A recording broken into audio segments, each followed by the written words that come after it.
Tadi mungkin bisa ceritain soal filmnya sedikit lah untuk Ya, film Nia ini terinspirasi dari kisah nyata viral yang terjadi tanggal 6 September 2024 yang menimpa gadis dari Kayu Tanam Pariaman, seorang penjual gorengan, dan viral beritanya. Dan ketika saya beriset tentang sosok Nia ini, saya kemudian menjadi yakin bahwa Nia layak untuk difilmkan karena Nia sangat menginspirasi, sangat bisa menjadi teladan khususnya buat anak muda. Dia seorang anak korban perceraian, tapi dia tidak terpuruk. Dia bangkit, dia mau bertanggung jawab untuk keluarganya, menjadi tulang punggung keluarga, dan dia tetap punya prestasi akademis, mendapat beasiswa. Sayang, nasib harus berujung naas buat dia.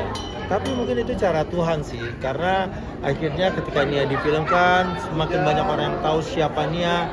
Dan seperti dalam kalimat di film ini adalah tidak semua orang ya pergi dari hidupnya dengan meninggalkan inspirasi. Dan Nia adalah orang yang meninggalkan inspirasi. Pemilihan para case sendiri seperti apa, Mas? Pemilihan case itu alhamdulillah saya punya sanggar Ananda Kaula Muda yang saya dirikan sejak 39 tahun yang lalu, dan saya nggak kekurangan talent. Ya, ada banyak berbagai tipe talent yang saya butuhkan untuk mendukung film ini, dan hampir 90% pemainnya memang dari sanggar Ananda Kaula Muda.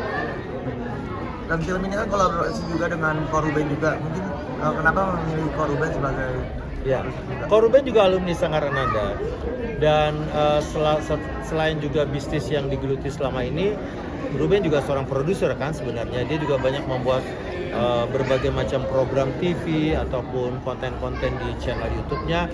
Jadi saya pikir saatnya sekarang Ruben merambah menjadi produser film. Mungkin bagaimana sih kontribusi Koruben di film ini? Gimana? Kontribusi Koruben di film ini? Yang pasti ya Ruben nanam saham ya gitu.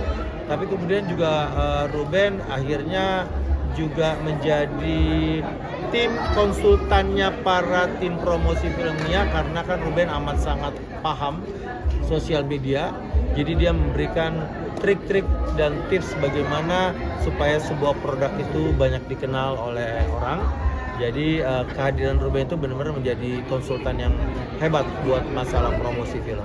Tadi Koruben juga menyebutkan bahwa dia bekerja di balik layar kaca ini juga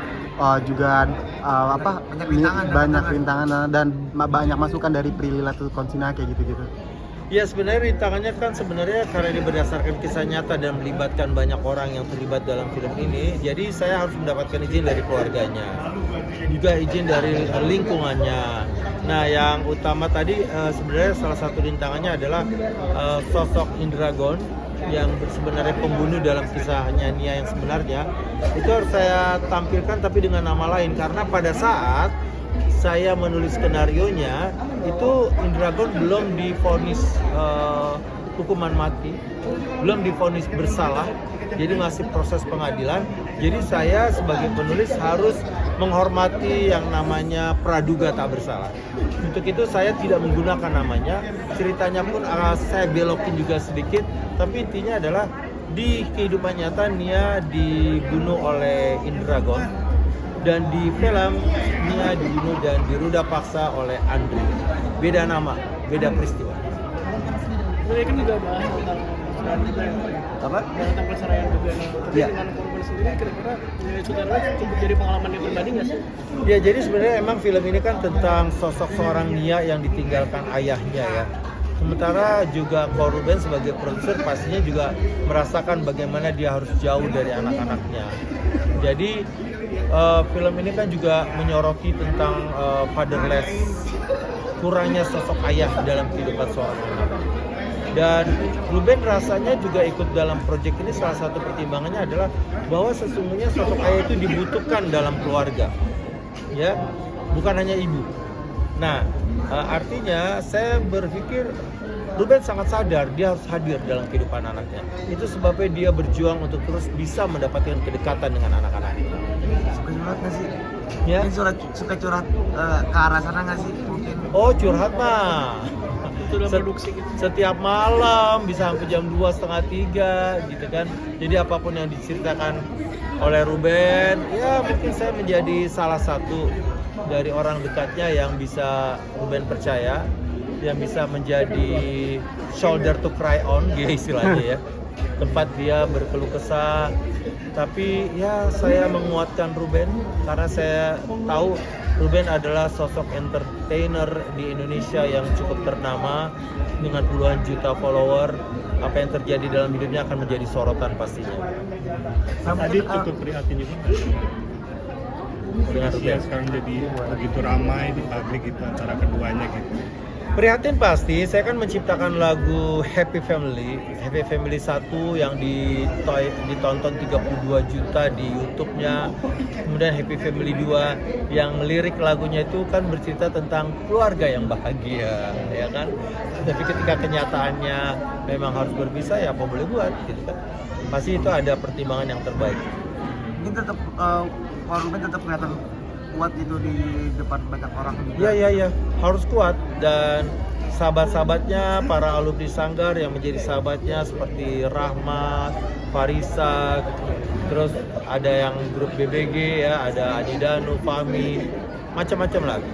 Itu menjadi temannya banget. Teman yang bukan hanya dulu berlatih di Sanggar Ananda, tapi teman yang akhirnya juga seiring seperjalanan untuk bisa membantu masa-masa sulit Ruben. Ini kan mau promo nih, mau launching film di Rema, hiruk pikuk berita kemarin tentang keluarga Ruben dan Sarwena. Mas Adit melihatnya seperti apa sih? Itu dua hal yang beda. Film dan hidup nyatanya seorang Ruben Onsu pastinya dua hal yang beda.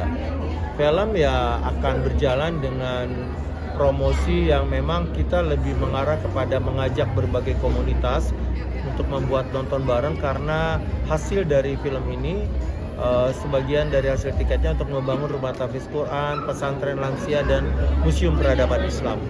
Nah, sementara Ruben pastinya akan menghadapi persoalan hidupnya sendiri.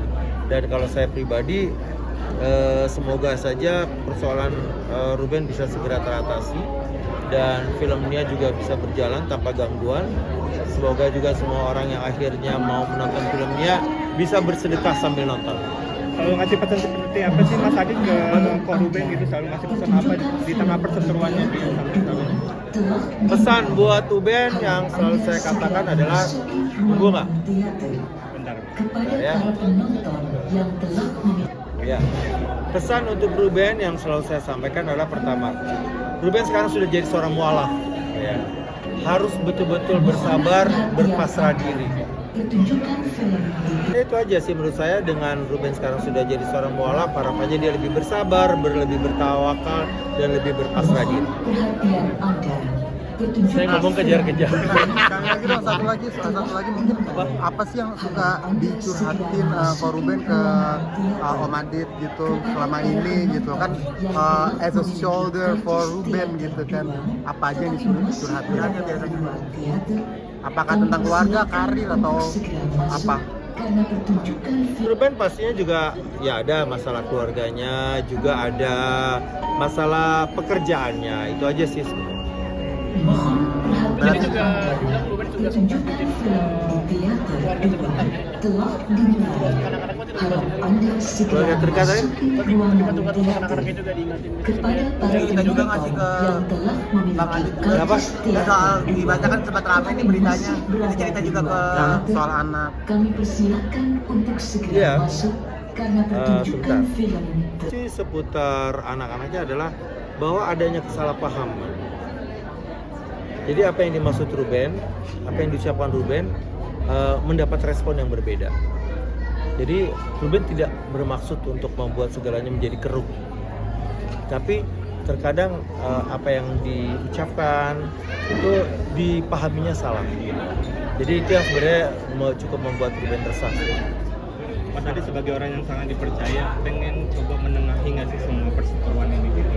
Kalau untuk menengahi sih enggak ya, karena saya pikir juga ketika sepasang suami istri bermasalah, mereka tahu betul apa yang mereka rasakan gitu. Kehadiran orang ketiga belum tentu juga bisa menjadi penengah, tapi malah jadi memperkeruh. Tadi kan itu Ruben sebenarnya mau segalanya dengan baik gitu kan ya. Ya. Terus juga mengusahakan, mengupayakan segalanya. Mungkin upaya apa sih yang Koruben akhirnya disalahartikan gitu, disalahpahamkan? Kalau upaya yang disalahartikan saya belum tahu ya, tapi yang salah satu yang mungkin sempat Kak Ruben ceritakan itu adalah ada satu komentarnya di sosial media tapi diresponnya salah. Karena dia tidak bermaksud begitu tapi ditanggapinya begini, yang lain berbeda. Itu aja sih. Jadi harapannya untuk Koruben dan mungkin actionnya seperti apa mungkin untuk ya ini kan. Harapannya sebenarnya kalau orang lain yang melihat persoalan keluarga orang lain dan bilang bahwa jangan bercerai lah demi anak-anak, ayo pertahankan. Orang itu menurut saya sotoy ya. Kita nggak pernah tahu kok persoalan hidup orang apa. Ya apa yang dialami setiap orang itu beda-beda. Jadi kalau harapannya pastinya ketika para pasangan berpisah tetaplah menjadi orang tua yang utuh bagi anak-anak. Itu aja sih. Rastus, harapan untuk Koruben dan Mas Adit di Lema ini, film ini juga Ya. seperti apa, Mas? Harapannya ya pastinya ini juga bisa menjadi bisnis yang akan bisa membuat Koruben akhirnya memiliki lagi masa jayanya seperti dia dulu memiliki jaringan geprek bensu gitu.